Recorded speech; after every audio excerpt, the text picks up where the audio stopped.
At InDigital, we know that public safety professionals hold themselves to a high standard. In fact, standard doesn't do it justice. In over 25 years working alongside you, carrying millions of calls over our IP networks, your dedication has inspired us. That's why our ESI Net goes beyond industry standards, not only i3 compliant, but designed to adapt to future development for a network you can count on when it matters most. Learn more at indigital.net. If Within the Trenches has ever taught you something, open your eyes to what it is like to be a 911 dispatcher, or has inspired you to become one, then help support us and join our Patreon. Get exclusive bonus content, one-of-a-kind swag, discounts on merchandise, ad-free early access to new episodes, and much more. To join, please visit patreon.com/WTT podcast. And if you're an industry partner, we have something for you as well. And now, for the show. This is Jordan, and you're listening to the Code 7 Podcast Network.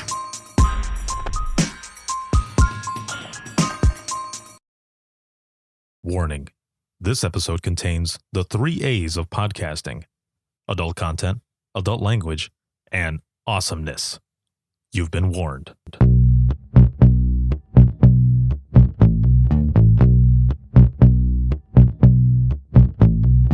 Welcome to Within the Trenches, true stories from the 911 dispatchers who live them.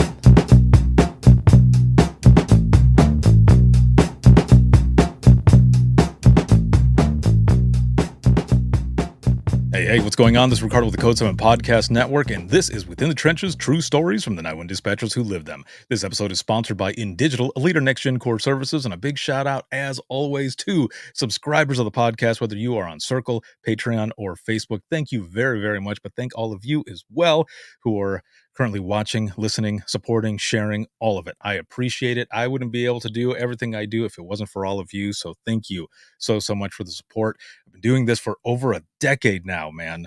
Whew. It's a long time, and it has been the experience of a lifetime, and I just thank you for trusting me with sharing all of your stories. Thank you so very much. And there's a lot going on. As always, it's June 25th right now, and there are tons of powerful episodes coming out, stories, trainings that I'm doing. In a few days, I'm going to be driving down to Florida, but by the time you see this one, the National NENA Conference will be over. I will have already been out there, and you've probably already seen a bunch of stuff that I was doing out there as well. I'm going there as kind of like press. I've got 2 classes that I'm teaching, and I'm also going to be doing spot interviews in the expo hall and just talking with attendees, speakers, industry partners, all of it. So if I saw you there, it was a pleasure, as always. So I'm excited for my guest today, and we're going to jump right in. My guest, her name is Julie. She is a senior level 3 dispatcher with St. George Communications out of Utah. Hello. Oh, how is everybody? Woo! Welcome. How's it going? It's going well. It is, as I told you before we started recording, it is hot as hell in this room. So those who are watching, I might look like I'm glistening a little bit. And it's because all week... Sparkle. You're just sparkling. Ricardo. I know. It's just Fine. sparkling. Just sparkling. Oh, all this week, or this past week rather, in Indiana has been an excessive heat warning. And today is the first time that it wasn't. It was raining earlier, so it's cooled down a little bit. But in this room, but do you get the humidity then with the heat and the what and the a little bit, yeah. So it just feels gross. But anyway, well, it's 105 here, but we don't have humidity. We're in the desert, so. Oh my God. Well, I mean, either way, we're just hot. Is it the way they say it in Vegas, like in August? Or like, it's a dry heat. It's okay. Very, like your skin just like hurts when you walk outside for a minute. Like, used to it. I guess you get used to it. That's how I see it. You just get a good tan. It's fine. Hey, I'm all about that. I'll have to visit during that time. It is excellent to have you on. I had one of your coworkers on recently, had Janessa on, and some good stories come out of there. And wanted to get you on as well because one of your coworkers, I met with him at DC, and he said that you had some excellent stories as well. And I reached out to you immediately, and we were jumping right in. So here we are, and I'm excited to have you on, Well, learn thank more you. about you, because you've been in dispatch going on about 13 years now, right? I feel old. It What? was so for the longest time I know, and for the longest time I was like, I'm the baby, and I'll always be the baby dispatcher and the youngest. And now we're kind of like the older ones in the room. I'm like, oh boy, it's weird. You've got those moments when you go to turn in your seat, like your back makes noises and Like stuff. we're You're in like, charge, yeah.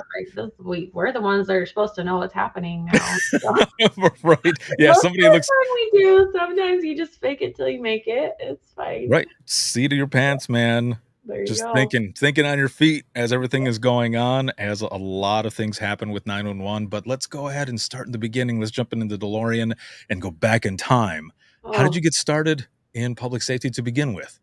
oh goodness. I was just 19, I think, 18, 19, just barely, and was starting my nursing school career and had just moved down to St. George and just kind of was trying to find something to do while I was going to school. And it just popped up on the city website. I'm like, I didn't even know dispatchers were a real thing. Like, they're really out there. People really do this because I'd never called 911 in my whole life up until this point. And I was just like, oh, I could do that. I feel like I could do that. So I applied. And back then, it was like a good 6, 8 month process to get hired by the time we did all the testing and the backgrounds and the polygraphs. And so I was like, oh, maybe I don't want to do this. Like, this is a lot of work. I knew I could type really fast and I knew Yeah. I could talk on the phone like a champion. So I'm like, I can do that. I had no idea what it was going to turn into in the career, and my whole life shifted. And I quit nursing school, changed my degree into law, criminal justice, um, and then got into kind of a little bit more guardian ad litem stuff with the courts. Kind of in my first few years as I was dispatching, and then met my husband, had 4 kids, and the rest is history. I'm still a dispatcher. Oh man. Okay, so let's back That's up my a little bit. story. Yeah. All right, that's all the time we have, That's folks. Thank it. you We're very done. much. That's 6 minutes in, that's it. We're it. done. We're good. So going back a little bit, when you first decided that you were going to go ahead and jump in and really dial into this profession, did they allow you to do a sit along or anything to see like if this was something that you were into, or was it just you go and start the No, hiring I mean, process? I think they would have if I asked, but I didn't even think about it. As we were going through the interview process, they did one of the tests. It was, I think, the type test or something. They brought you into the center and did it in the center in one of like the off rooms. And I just remember thinking I was in like this spaceship because there's computers everywhere and TVs everywhere. And I saw the computers each had like 5 mice that they were working with, and you're hearing tones go off for paging. I'm like, okay, this is cool. Like, I could be a part of this, and this is something bigger than just talking and typing on the phone. And then Yeah. our first day we started in the classroom training, but within a couple days they had us come sit out and actually observe. And my eyes just were huge the whole time. I just couldn't believe what I was getting myself into. So after that was first sit-in day, I was like, I'm hooked. This is gonna be awesome. This is something. So was there anything that surprised you at all when you were first getting in, or and also when you were first sitting in there looking at everything, was it overwhelming at all? Like, having oh, that, I think you kind of said it thinking, can I do this? Like, oh yeah. No, I just remember like I said, I felt like I could type really fast, mhm. like I was from the generation of typing, I guess you could say. So I'm like, oh, I can type fast, I can do this. And I remember my first night I sat with one of our senior dispatchers. Her name was Amy. She'd been there, I think, for 15, 18 years. She'd been there for a long time. So she was seasoned. And I just remember she walked in so cool and calm and collected and sat down. And right off the bat, we had this major traffic accident. And she was just typed, like, she just went to work. And I just kind of was like, oh, I'm just going to sit here and with my arms folded. And I'm like, oh my gosh, this is really happening. Like, in our small little town, you hear traffic accidents all the time. And then in the background, you're hearing like an in progress prowler call and just call after call after call. And I just remember thinking, like, this is happening in our small town. I think that was my biggest culture shock was this is happening in our small town. And I mean, as a little college student, I had no idea. I had no idea what, I mean, you see it in movies, but you don't think it really happens until you're actually in it and see it and live it and hear it. And I was just, like I said, my eyes were just big the whole time because I just was, holy cow, like watching them work together and do it. And I just was like, this is incredible, but wow, this really happens out there. So it was culture shock. That's the only way to say it. It is an interesting thing when you are first starting out, and whether it be, a big county that you're covering, or even if you're in a one seater, and working in a small PD in a small city, kind of how I started in Central Florida. It was a small place, just like two traffic lights, a McDonald's and a grocery store and a school. It's a small Yeah, place. it's And tiny. and you're in there, but you start taking these calls and you're thinking, it just seems like such a sleepy town, but there's a lot of Mhm. crazy shit Oh that is yeah, going on that you don't realize until you're working there and you're thinking, is this real life? And you see absolutely. a side sometimes, not all the time, but you see a side of humanity where, for example, what did Scooby Doo teach us? And this is not mine. This was something that I saw in a meme that I thought it was pretty funny, but it was well, not so much funny, but eye opening. That in Scooby Doo, they're chasing all of these ghosts, these monsters, but they turn out to be human. Okay. Every single one Um, of them, that's very true. Yeah. and you see Terrifying. that It's terrifying to think about too, though, because right. there's some scary people and things out there that are real.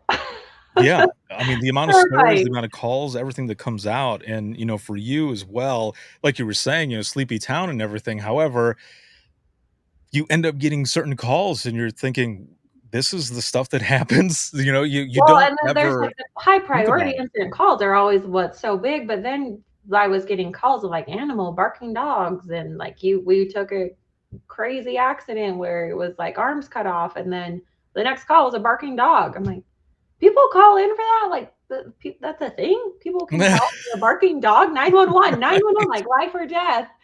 And we just got a barking dog call. Like what in the world? Yeah, Crazy. and I don't know if you've noticed this over your 13 years or anything, but for me, it seemed like I would get, I don't know, let's just say several crazy calls, like hard calls or whichever. And then it seemed like the dispatch universe was thinking, you know what, I'm going to give you this one because we've kind of battered you a little bit. So we're Oh, going to give you this one. And it turns out to be like that, a yeah. barking dog or loud noise complaint or just something so off the wall. You're just, Yes. huh? No, I get it. It's bizarre. Full moon nights, you just Oh, put the world into right. the universe. It's Yes. great.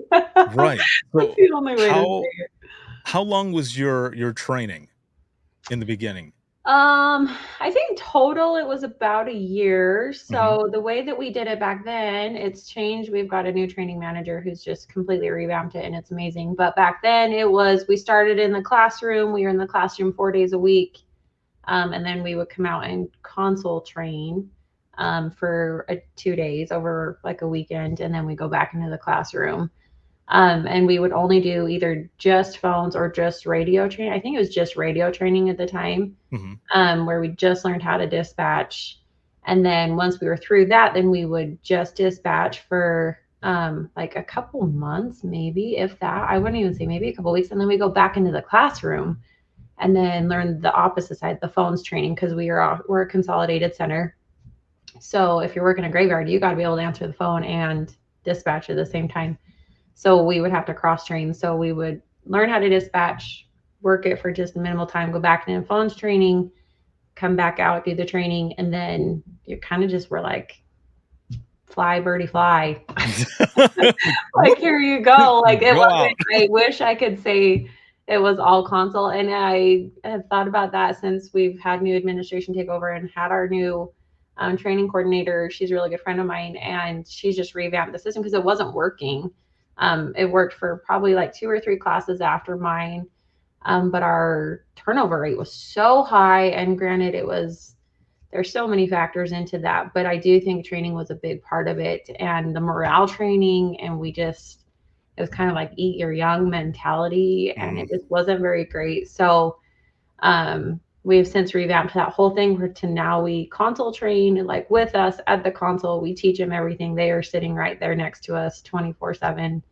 And it's just completely trained. So my training is completely different. And thinking back of how that would have changed, it's night and day difference in the new world today. So Oh man. And how many folks are on the floor at a time? it depends on the shift. So Mhm. typically, swing day, we have at least 8. We shoot for 9, but that's pushing it most days, unfortunately. But we are getting so busy; it would be so nice. And then our graveyard, we have a minimum of 3, sometimes 4. So while we were training, we just moved centers. Actually, we're into a new, big, beautiful center. It's Mhm. gorgeous, and they've done such a good job. But back training, or back when I first started, we were small, so we were on top of each other at these little consoles, and you're just kind of squeezed in and just getting to know each other really, really, really well. Like too well sometimes. Like I can smell your food. Go over I here. know, Like right? this is not fun anymore. So, Uh, but we're in a new big beautiful center, and it's been awesome. So it's been Dang, good. that's interesting because so like for my the last center that I was at where I finished off my dispatching career, it was actually in the county that I grew up in. And during the day and at night it was the same. Our minimum was 3. And Oh, then on the weekend it was 4. And if we had like a big storm or something, we had that fifth console that was there for another person. But that's all we had for multiple agencies. And I mean, it was smaller than your area, but still right. sometimes it felt like we need another person. Yeah, no, it's fantastic. And since COVID, I actually work from home quite a bit. Oh, So nice. my position is kind of a hybrid. I'm the floater on call specialist, I guess you could say. So since COVID, I actually do work from home Mhm. probably like 50-50. So 50% of the week I'm at home. So I'm Dang. actually home more than I am in the center, just about. Oh, are you guys hiring? Because there might be people listening, watching and listening who might be like, hmm. Unfortunately, we are actually in the fall, but you have to be a certain level and Of seniority to be course, able yes. to, and so it just Gotta kind of work up to it. out. Yeah. Work up to it. Show you're dedicated, I guess. So it So, when do you feel like because you mentioned this already where you were in there and you kinda thought like, "Oh, man, this is it. Like, this seems like it's something that I wanna do," and I always tell people, and a lot of people say the same thing, that, 911 really gets into your blood fast. But how long do you think it took before you felt like you were dialed in? And, a lot of people say that it's, like, between the 2 and 3-year mark, that's kind of the sweet spot where people kind of feel like they're dialed in and just, like, whatever comes, they're ready to take it. honestly, I like dialed in as far as like trained. I can handle this like really Mhm. well. I would say probably about the 2-year mark. Right after my training, I got thrown into graveyards, and I think I was on graves for almost 18 months. Oh, For man. like a long time. Like I just kept getting stuck, and at that point, you just kind of stay because then I was single and young, and Mhm. graveyards were the life. I could go sleep at the pool and then go into work all night. It was fantastic. So, I mean, that's the way to but do it. I know it was great. But back then, so I learned really fast because on graveyards, like I said, you do both. You answer the calls and you are dispatching at the same time in a big Mhm. incident, and there's only 3 or 4 of you on at a time. So you learn the job really, really quick. So it's probably around, I would honestly say maybe the 2-year mark. I got into it pretty quick, but I also felt after that like first 6 months, like this is for me. This is what I'm gonna do. I changed, like I said, I was starting a nursing program. I had it, I was ready to go, and I completely 180'd. I think I made my mom mad because I had like completely changed my whole life course. I'm like, I think I'm gonna do this. And she's like, you have wanted to be a nurse for so long, and why the sudden change? I'm like, this is it. Like this is something. And so I just knew right away. And once you are fully invested into this and the career and knowing what you can do and the difference you can make, I think that just makes it that much easier to become proficient and know how to do that job and just get better at it every single day. Very So true. Yes. Do like you, oh, I'm sorry, go ahead. I said, you just got to be committed to it. Yes. Yeah, Once no, you learn that's it. That's for sure, because you can't come into this profession half-assing it because, I No. mean, People one, literally we're would die. dealing with lives. Yeah. Yeah. Literally your life or death situations all Right, the time. exactly, So, and if there is a moment, or not just a moment, but other things going on where you feel like, "I don't know if this is right," go with your gut because it might not be right for you, and, exactly. but, there have been times where people have felt like this wasn't right, but they end up taking a call or something. So here's also the next question for you, kinda goes with what I'm segueing into is, um, when you feel like this was for you and everything, was there a specific moment that you can connect it to? Like, was it a call that happened, or just being in the environment, or working with, your team? What was there anything, or did you just have that feeling?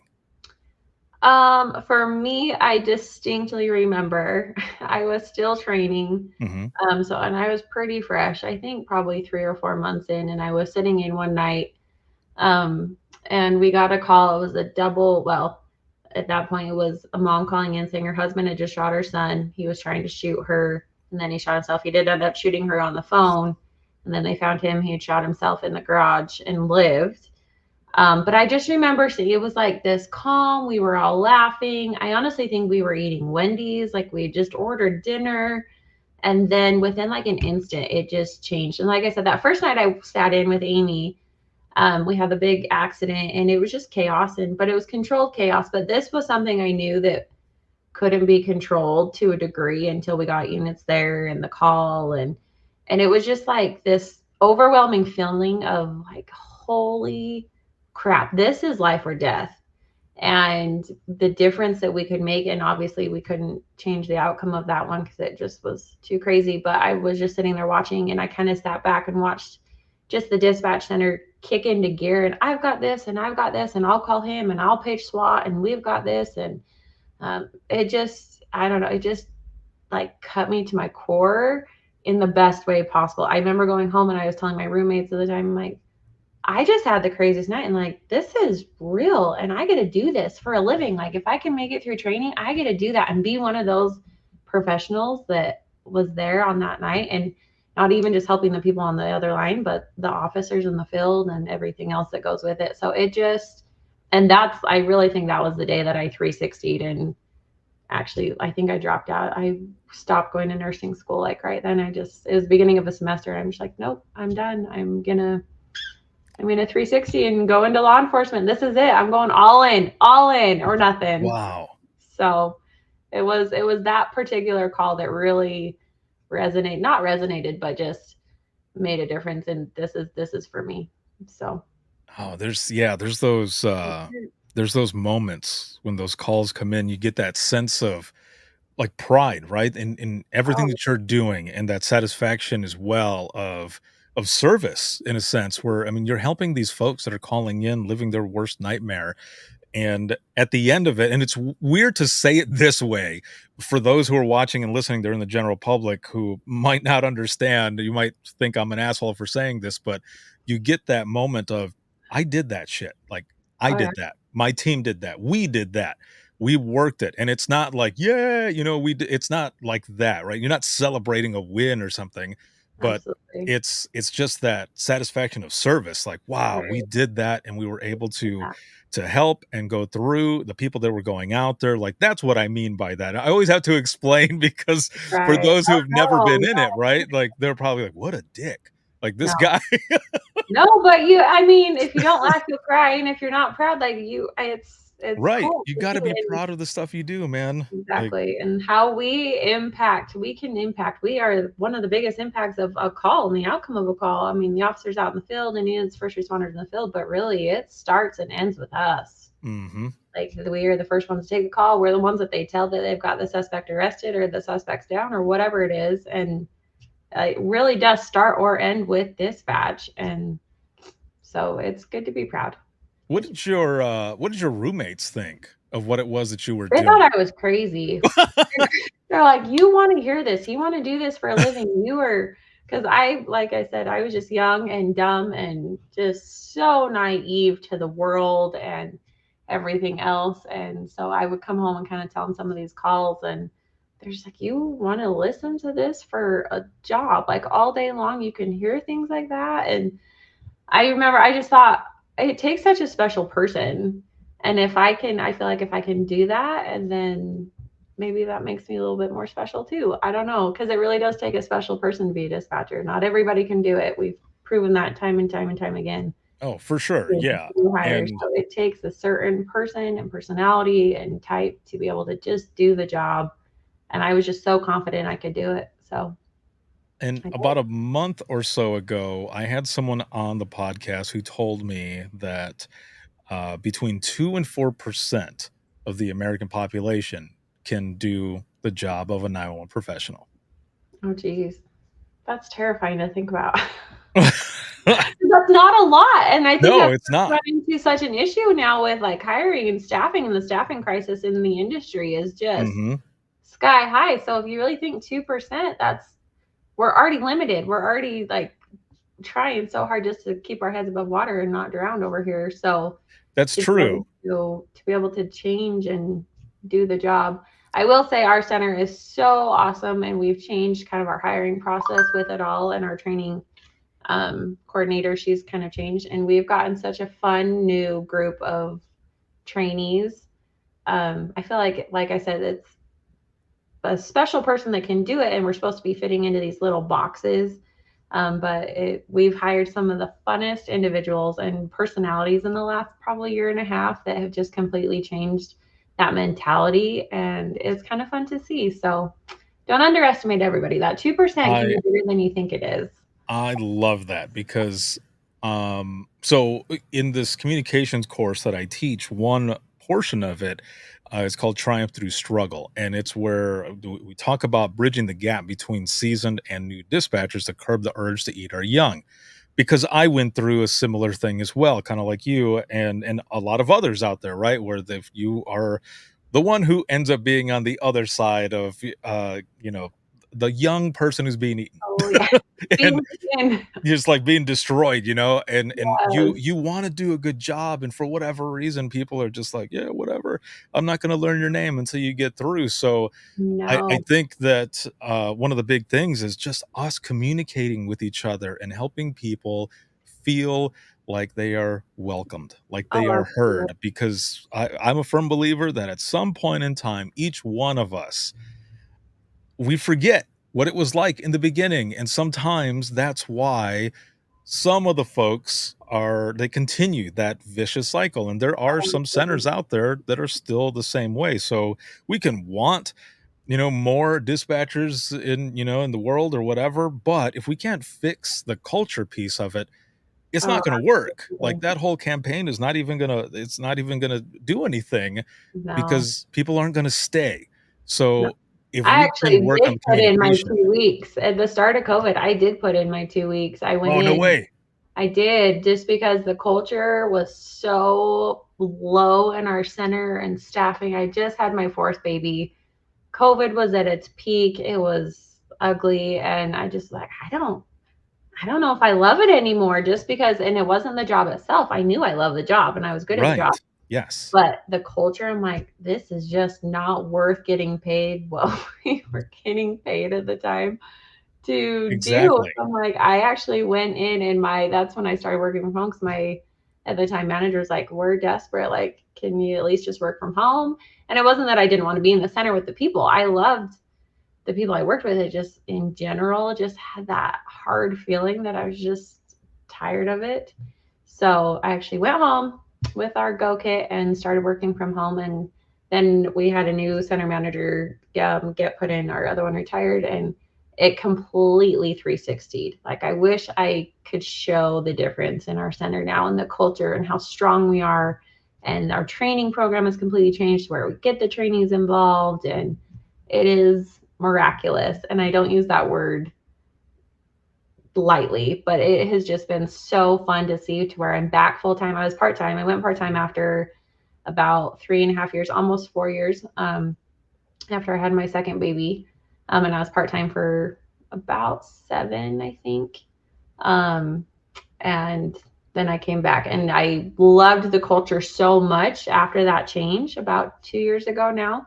that I'm like, I want to be back full time. I'm coming. I'm here. Like, put me in, coach. I'm ready to play. So the culture makes all the difference in a center in training and helping those new ones get through. And I'm a firm believer in that. So you just showed it right there. You said a moment ago when you started saying everything that you were saying that you wish you could like show it or just, put it out there, whatever. You just did all of that right now. Everything that you were saying, you just showed everyone watching and listening that huge culture change. Oh, And without that's, I mean, I can hear it in your voice, man. Like it just all of it. You can see it on your face. Like you ended up going from being part-time to now full-time. Like you said, put me in, coach. I'm ready to play. Like, let's I do want to. this. I did. I Man, was like, it's I'm fun ready again. to go. I'm ready to. I want to make a difference, and that was kind of like the start of my last 3 years. I've had a kind of big few years. I feel like personally, I've really Mhm. grown and changed, and got myself back healthy and a bunch of stuff. And that was kind of the start of it because I could feel the shift. I could feel like you could like tangibly feel it in the center. And I know that sounds weird, but like before you just walking, it was just dark and dreary and you Yeah. never knew. And now it's just this fun, light, bubbly, and open the blinds and get the sunshine. And we have a happy hour girl that does like monthly happy hour where we talk about all the things happy. And it's just fun. It's just been it's been good. It's been fun to be a part of. And I wish every center, and I know you said some centers are still stuck in that old way. And Right. I Yeah. wish so bad that every center could experience the shift and the change that we did because it's incredible. So, That is and I love it. awesome. Because yeah, no, I know the feeling because when you start out in the beginning, right, it's fun, everything that you're learning, everything that you're doing, you feel a part of this, all of this, and then you start getting in and you start like the culture, you start to realize the culture and stuff because you're really not paying attention to that piece yet because you're learning so much, right? And Totally. then when culture starts to change, then it becomes fun again. Just like you're talking, like you're just having fun. And I know, again, it's probably sounds weird to people. It's like you're taking calls from people who are dying, right? But it's Oh, the it's dark, it's cold humor is still right. very much there in the culture. Don't worry. We're still, Well, right, if yeah. you don't laugh, you'll cry. So, Exactly. I've had a few people say the same thing. If I didn't laugh about certain things, I would be crying most of the time. But absolutely cry. again, that culture change is so important, man. And when it happens, just everything becomes fun again. And the people that you're working with, and you could be sitting there, and you kind of mentioned this already too, and in the beginning, but you can be sitting there talking, laughing, whatever, and as soon as the phone rings, off, Oh, go to it, the call, and everyone starts going in like a well-oiled machine. Hang up the call. Whoa, we did that, or whichever. And okay, so like I was saying, yeah. Oh, and no, you jumped right absolutely. back in. Or then you like shift gears and you're trying to figure out like the story or the narrative of the call, even though we just get the Right. basic details and then we hang up. And sometimes as dispatchers, we don't get that end of the call. That's So true. we make up our own stories of what happened and who, why they Or you're shot going into this detective mode. person. There's a lot of So, times where someone else is on the phone and you're working on something like trying to get information on, let's oh just say in yeah, your in-house computer, in the database, you're getting information from there, like, all right, such and such month ago, they had a domestic going on there. Let's put oh yeah, that in the narrative so that you can watch out for that. And oh, this house has got a note to it as well. Add that in there. So yeah. there's so much that goes into it where when a lot of people will say, I mean, you're just like answering the phone, right? And sending out help. You're like, hell no. Like Oh there's no. way more to it. Like you have no idea. And this is what it is. Oh, absolutely. I've taken a few of the high profile calls cases lately. One being that Ruby Frankie case. I don't know if you're familiar with that. It was kind of high profile down here. She's since Mhm. been convicted, but I was a dispatcher on it. And I felt like I knew more about that woman in a matter of 5 minutes than probably most people do. Like, the amount of Really? detective work that we can just get into in a matter of minutes we can find stuff out about people and how we find it in their history. And honestly, the biggest thing, like, we use social media and all the tools at our disposal that we just were finding all this stuff. So it is fun to work together as a team and kind of help our, like I said, units in the field plus our units in dispatch helping figure out who and what's going on. So it's Exactly. it's fun. It's a fun career. how no day is the same. You will never have 2 days the same. And I think that's why I love it, because I can get bored pretty easy. I'm always looking for the next thing, Right. and I can honestly say I've never had like a boring day at work. We have slow days, but it's never quite boring because you never know what that call is going to be on the other end. That's So, true. It could be a call that comes in on a non-emergency line that starts out like just something regular, oh and yeah. then like that, it goes to hell, and you're like, "All right, here we Oh, go." And this wasn't absolutely. even a 911. So No, I had a guy, I don't know how story time we want to get into it, called non-emergency. He's like, hey, I think I need an ambulance, like just so nonchalant. And I'm like, okay, go through the protocol. I'm like, what's going on? And he's like, oh, I thought I was putting eye drops in my eye and I super glued them shut. I'm like, he used super glue as eye drops in his eye. I'm like, this is like, you should have called 911 for this. Like, he can't see, he's stumbling, his eyes are oh, glued shut, dude, like completely. It was just so funny, like what people, and then you have, like I said, people call 911 for like the smallest, simplest things, the barking dog calls, the noise complaints from their neighbor because they just want to go to bed, or fireworks as gunshots. So it's just that funny to see how people handle 911 versus non-emergency. So you never know right. what you're gonna get. Yeah, for sure. I just thinking about what you just said with the person that glued their eyes shut, which is crazy to think that someone would, well, I I know. mean, just He thought even he on got that accident. job. However, yeah, there was a guy I remember I took a call, and he called on 911, and he said that he was cleaning his gun, and he was sighting it, and I don't know how it happened, but when he shot, it flew back and like hit his eye. Oh no. And I'm like in the back of my head, I'm thinking, "Are you kidding me right now?" And we've got everybody already Yeah. heading out there and stuff, and I'm talking to him, trying to keep him calm, and he's like just really Just calm, like go it's nothing. And I was like, "Okay." It turned shop. out that it grazed him on the side. It didn't actually go through his eye, but the way he said Where it was that it did, it but was I like I in his think he was face. just kind of in shock, right? And Oh yeah. because it grazed him on the right side. Oh my Yeah, when they gosh. got out there, and then, EMS called up for their times and numbers, I asked them about it. They're like, "Yeah, it just grazed the side of his face, but he was kind of in shock." And I was like, "Okay, I'm just glad he's alright." Oh yeah. No, I took one just a few months ago, I think. I actually, with the center, got it. My other coworker took the original call. A guy was on the phone Mhm. with his girlfriend and shot himself while on the phone. And the line went dead. So she called us and said, I think my boyfriend just shot himself. So I was the dispatcher on it. And I'm like, I'm just going to call his phone to see if it's still on, to see if we can get a good ping to try and figure out where this guy is. And he answered. The one that shot himself answered the phone, and he's like, hello? I'm like, oh, like I wasn't expecting him to answer if he shot himself. Right, And so yeah. I kind of was like, and this was, like I said, 3 months ago, maybe. So I am very well seasoned. And I kind of had that like small panic, like, oh my gosh, like, what do I say to this guy? So I'm like, hi, this is Julie with 911. We heard you. Like, what's going on? He goes, I just shot myself in the freaking head and I'm regretting it. Like in the head. I'm like, okay. But he was talking just fine. Like, so I'm like, maybe it was like he missed or something. And ends up he had shot himself through the roof of his mouth and the bullet stayed in his head. No exit wound. I talked to him for 28 minutes before they found him in a field. And when we talked to the EMS after, they said it just looked like he had a bloody nose. He went blind instantly.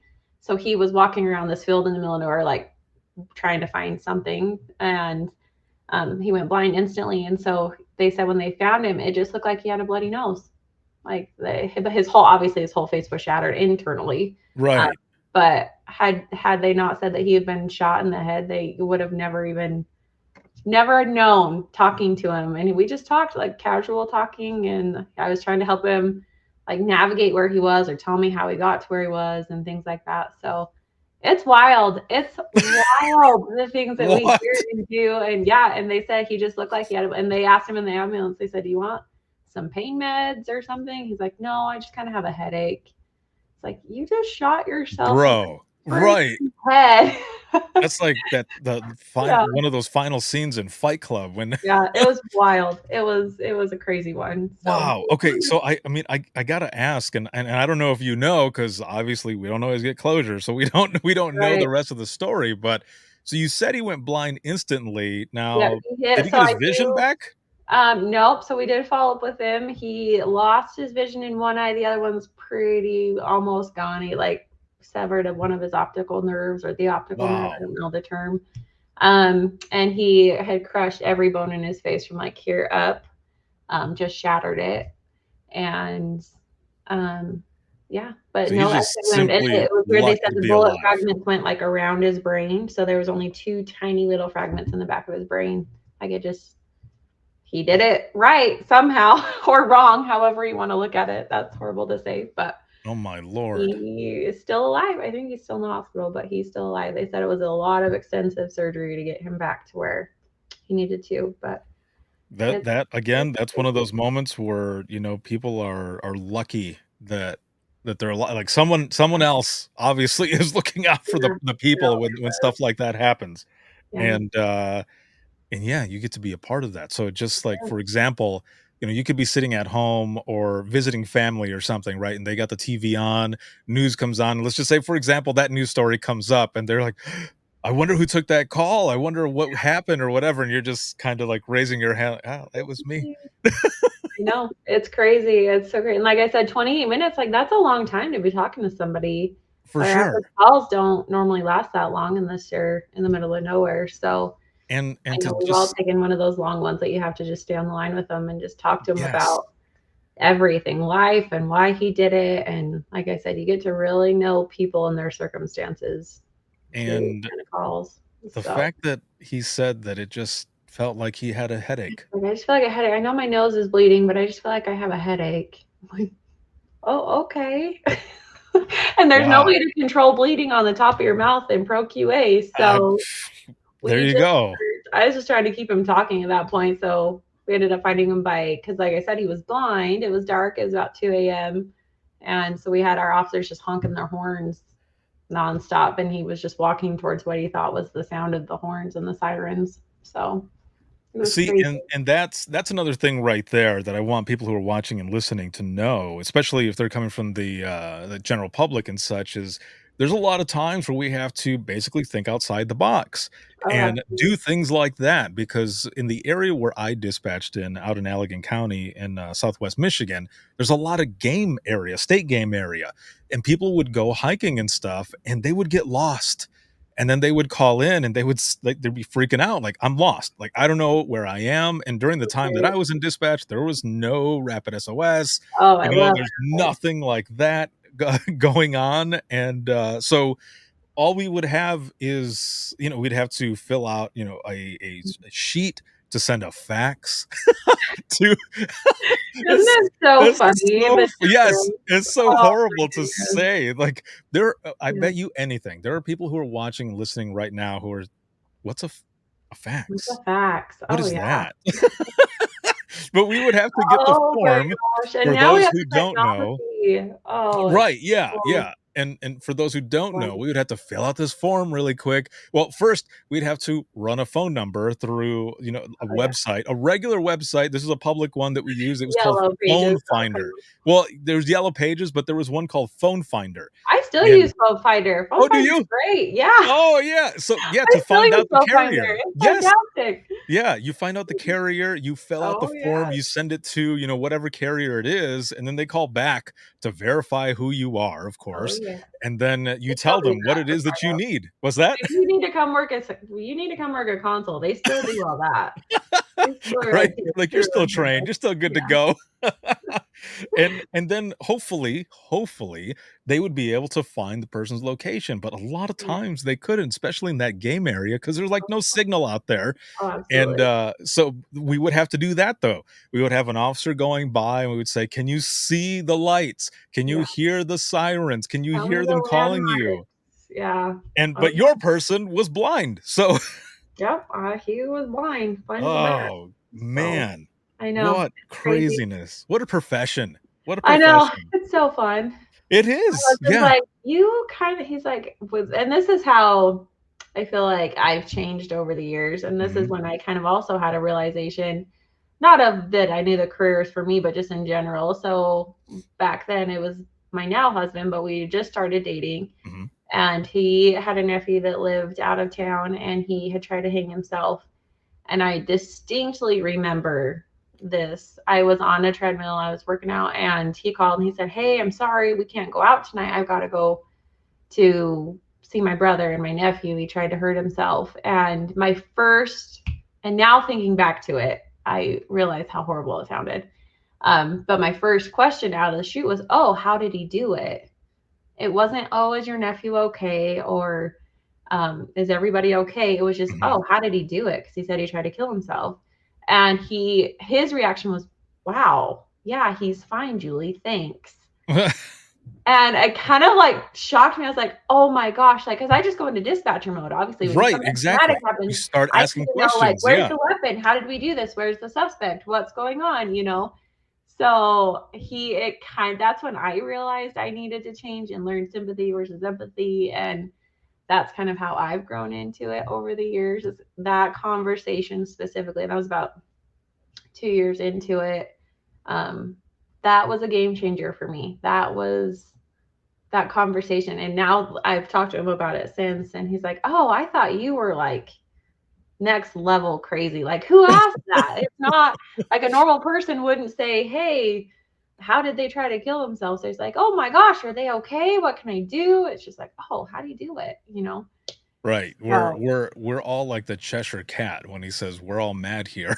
oh, absolutely. He's like, "I knew that you were something else when you asked that question." So and But I've since changed and obviously have a little bit more understanding for the but personal life it's stories. true though, like But you're saying, if it were, another dispatcher that you were talking to, and you said that, it would have been nothing. oh, absolutely. Yeah, it would 100%. have been like, "Oh, okay. Yeah, no, it was this or that or, whichever," because we do go into that mode and just start asking questions. I mean, I've been out of dispatch, actually next month will be 11 years that I've been out of dispatch, but I've been in public safety over 22 years.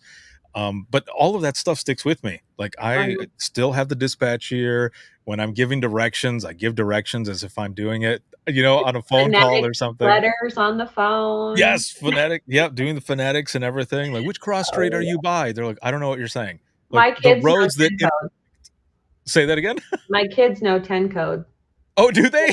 Oh, yeah, like, all the time. Like, my oldest, he does all the time. He's like, "I'm 17, I'm en route. I'm 23, practice." I'm like, they know, my kids know 10 codes. It's just, it's part of you. You're I always in exactly.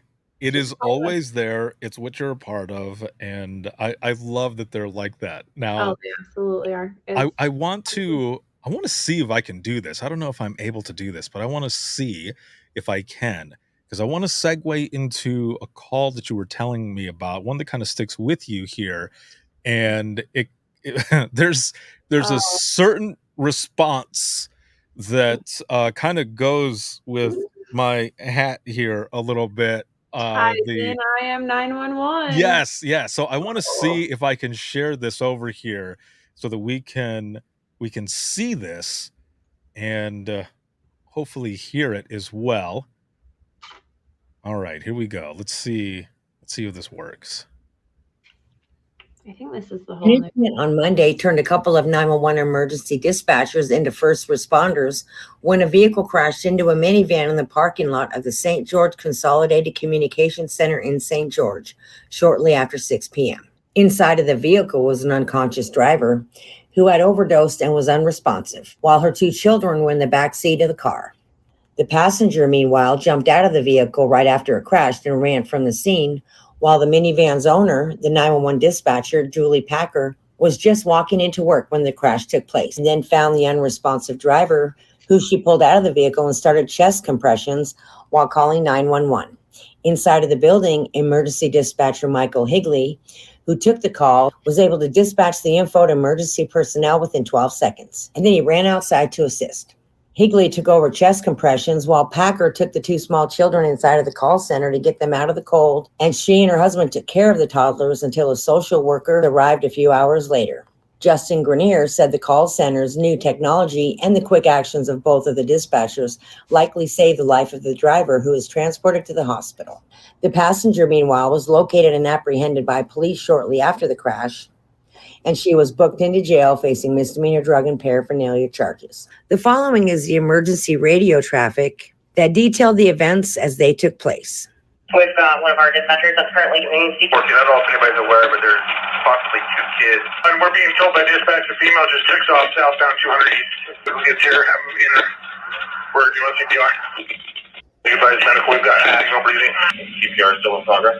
1014 of 84 with her back up to the scene. This is Cody Blowers reporting for St. George News, your number one source for local news. So I wasn't expecting for the radio traffic, so I apologize.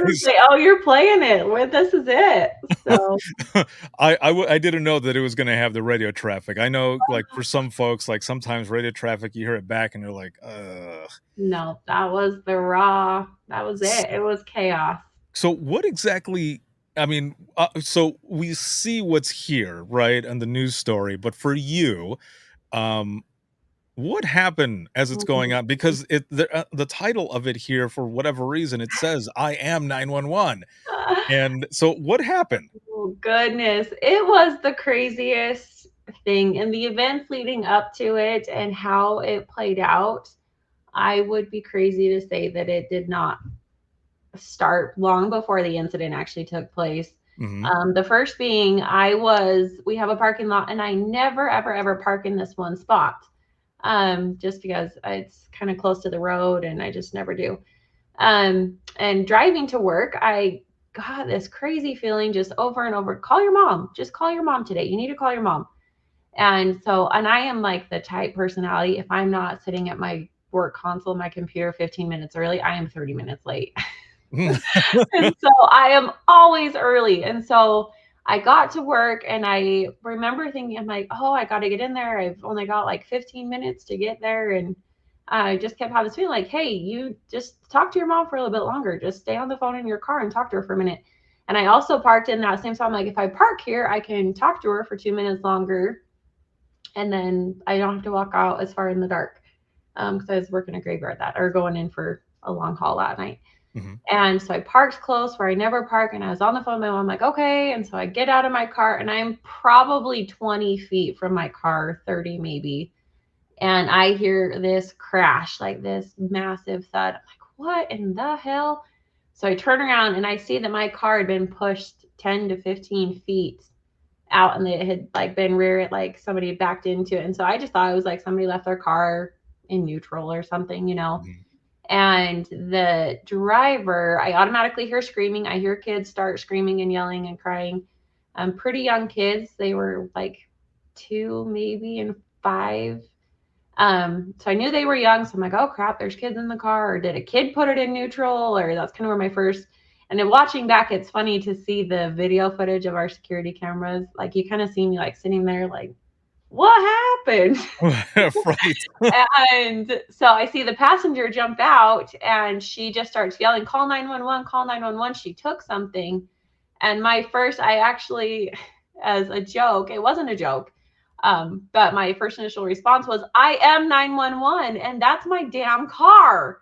Yeah. And that kind of like stuck with the story, because it just was my first initial, I am 911. That's like, right. How do I call? What happened? And right. She just kept saying, she took something. And then I see her run off down the road, and I look over at the driver, and she had overdosed on fentanyl in the driver's seat of the car. So I hurry and call 911. Thank heavens for Rapid SOS, because I don't know if you've ever heard that dispatchers are the worst callers next to officers. We really are. And I was just like, hey, it's Julie. I'm in the parking lot. I've got an overdose. I'm doing CPR. Send everybody. And I just threw my phone down. And luckily, like the article said, Mike, he knew exactly where I was at in the parking lot. And he had him on the way within seconds. And that's all I had to say. And I got her out of the car and started CPR. And we got her back. It took 2 doses of Narcan and a lot of CPR, but we got her back, and we got the kids handled. And my husband just worked up the street, and so I called him because the officers, and I was dealing with the kids, trying to keep them as calm as we could and out of the situation. So I called my husband and was like, because the officers kept asking, what do you want to do with your car? It's totaled. We got to tow it. Do you want to tow it? I'm like, I can't deal with this right now. I've got a bigger situation. I need to take care of these kids, because it kind of really clung to me as the first, just right off the bat. So being the first ones there with them. So I was just like, I'm going to call my husband. He can come deal with my car. So he came, and the little boy just loved my husband. He just jumped right onto him. And so we ended up just leaving our car in the parking lot for like 4 or 5 hours while we dealt with the kids. And it was wild. The whole situation was crazy. And again, the amount of teamwork they found. So the passenger ended up being the drug dealer who was in the car with her. They had been smoking fentanyl in the car all day long for who knows how long, with the kids in the car. It was a really tragic situation. But there's a lot more to it. Anyways, so it was just crazy, because as a 911 dispatcher, you hear the call, you take the call, you dispatch the call, that's the call, you're done.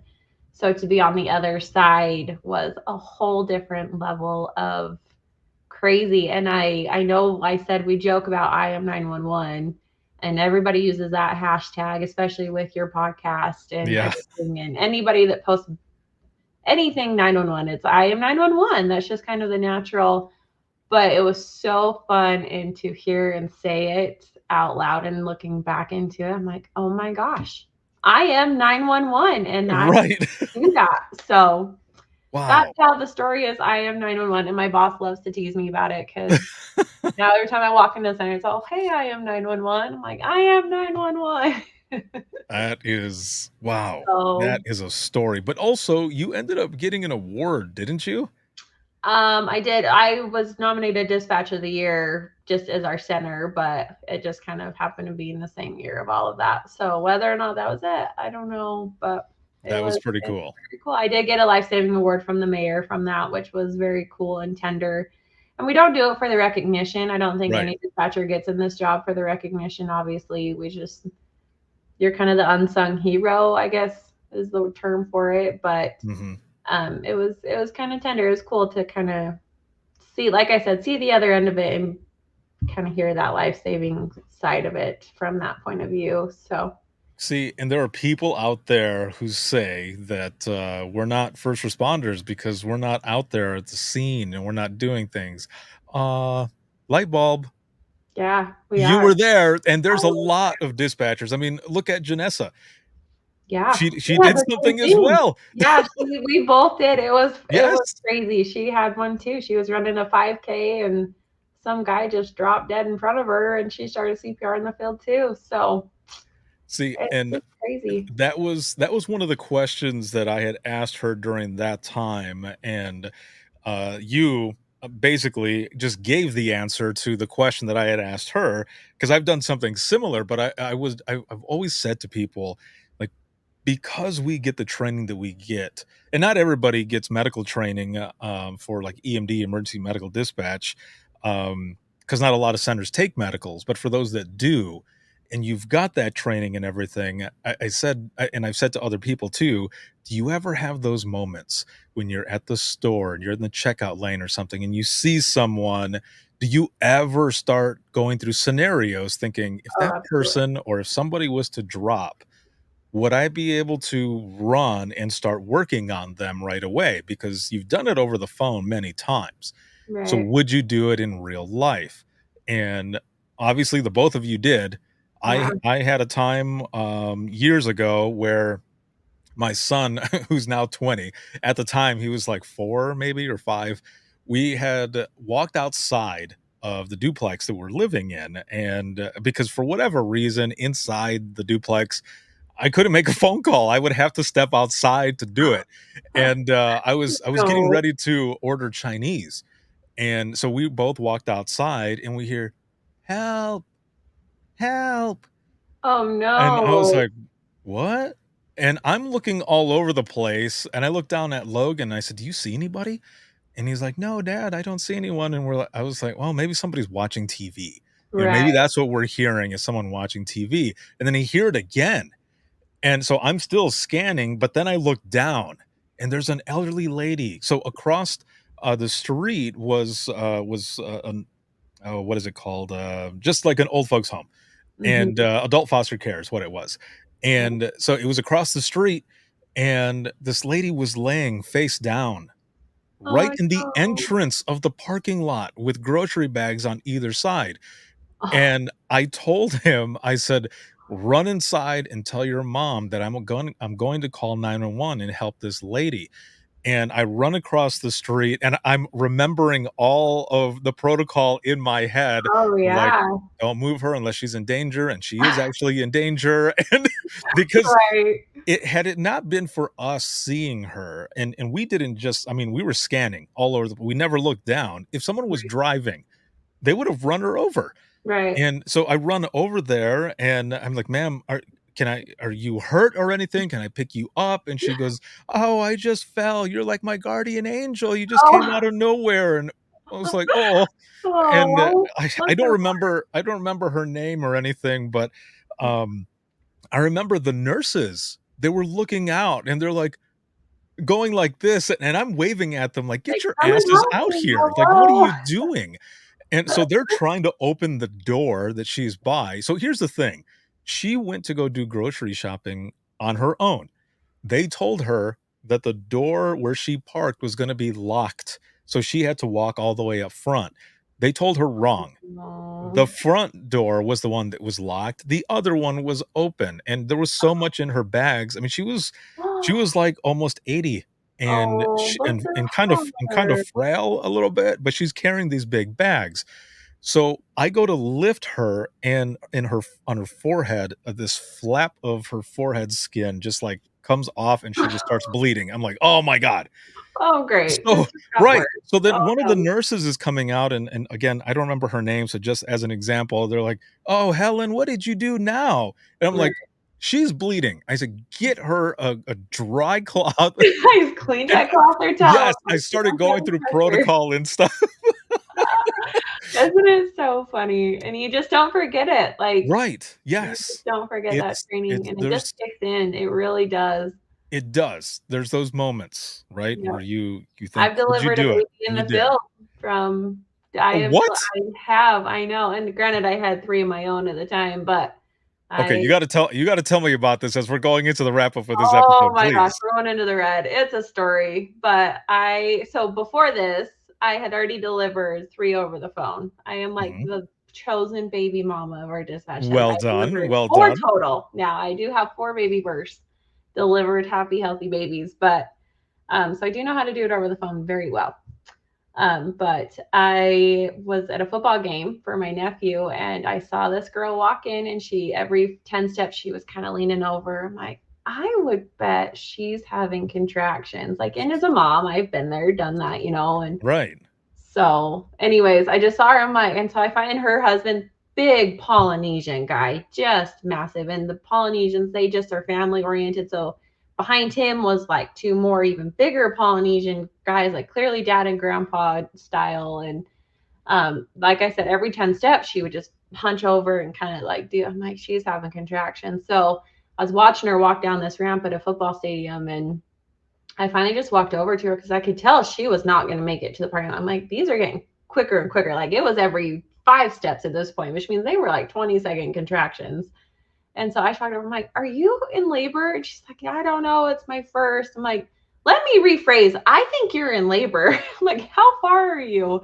And she said she was just a little over 8 months. And she's like, "It just hurts really bad." And then, like 10 seconds later, she had another one. I'm like, "Let's just lay down." And so I asked him, like, can you have your husband check? Like, you don't want to walk up to a stranger and be like, "Let me check you," and see if Right. the baby's coming out. That's awkward. So I'm Right. like, "Can your husband?" She's like, "He's not looking down there." I'm like, "Well, somebody's got to look and see if your baby's coming out." So she was in a dress, and so she's like, "I can't lay down. People will see me." She was very conservative. And so her Polynesian grandpa or dad, I don't know, he was wearing a sarong. Yeah. He takes it off and he takes off his shirt. So I have big naked Polynesian guy wearing nothing but his underwear, and then a pregnant lady, very pregnant, having contractions. And so we got her on the ground, and I looked, and sure enough, that baby was crowning. Oh, And so I called we got him on the way. She wasn't, I obviously don't want her to push. So they got there right as that baby was coming out. So I got to Well help done. deliver the baby in the field from the instinct of knowing. And I was just like, okay, you've got the shoelace. You go call him. You flag down the paramedics. It's just crazy. And it's so fun because the training just never stops. You That's just true. one thing after another, and you relate it to your own life and helping other people in the public. But also, like I said, I'm a mom. So training with my own kids and teaching them safety precautions and things like that. And you just really never know how you're going to incorporate it into your own life, but it's pretty incredible when you can. So Wow, Julie. I know. I told you, I'm full of Damn. stories. I'm full of them. I'm just that person that's always at the wrong place at the right time, I guess. Oh, that is amazing. I know. Isn't that Jeez. so funny? So I've delivered Well, babies, not my own, in person. well done once again. And it has been awesome to have you on this episode and learn Thank more. I you. could talk to you all day, man. I This know. has been Well, we'll fun. chat at Nina. Come hang Yes. out, and it's going Yes. to be great. It's been so I'm fun to excited. talk and tell stories, though. Yeah, this has been excellent. And thank you so much for what you do, for being on. It has been an honor to have you here. And also, I have one last question for you that was not on the list. Oh, boy. But it's the same last question that I ask everyone. So, if you could go back in time with the knowledge that you have now over these 13 years of being in public safety and everything, if you could go back in time to talk to yourself in the beginning of your career, not to change anything, but just to simply give yourself some advice with what you know now compared to what you knew then, what would you tell yourself? Oh, gosh. So many things. I think the biggest is just, one, don't take your own life for granted. And you just never know what somebody's going through. What may come in as what you think is a normal call or person going through something is 99% of the time not actually what's going on. So just be, like I said, from what I told my husband, be that sympathetic, empathetic person.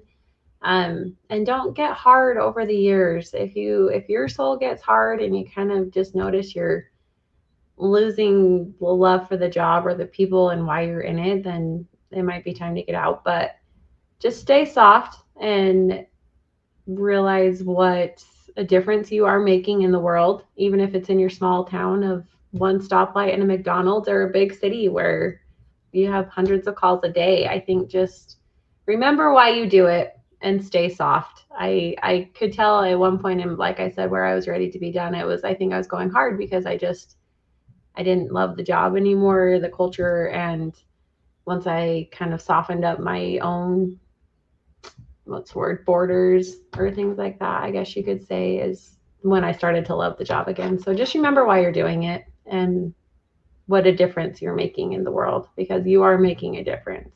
So Perfect. Well said. Well done. I would tell her 13 years ago, don't give up. Excellent. Thank you so very much once again. Yes, this has been excellent. I'll be right back here with you in just one moment. And for those who are watching and listening right now, if you have any comments, questions, or you ever want to be a guest on the show, you can email us, and that's going to be wttpodcast@gmail.com. Once again, that is wttpodcast@gmail.com. You can follow us on social media. You can become a subscriber to the podcast. The easiest way to do all of this is to simply go to links.co/WTT podcast, and that's links with 2 I's, .co/WTT podcast. You'll find everything there: email, social media, where to hear the latest episode, where to purchase the Imagine Listening books, and also where to find over, I think it's like 250 hours worth of free training from all of the virtual events that I've ever done, as well as podcast and dispatch merchandise. And I've added tons more in there. So make sure to check that out. Once again, that is links with 2 I's, .co/WTT podcast. This can be seen on Facebook, YouTube, X, as well as LinkedIn Live. And this has been sponsored by In Digital, a leader next gen core services. And to listen 24/7 for the audio portion, you can do so by going to Apple Podcasts, iHeartRadio, Spotify, your favorite podcasting app, and withinthetrenches.net. Have a good one, everyone, and we will see you all in the next one. You just listened to a Code 7 Network podcast. If you have any questions or would like to be a guest on the show, send an email to wttpodcast@gmail.com.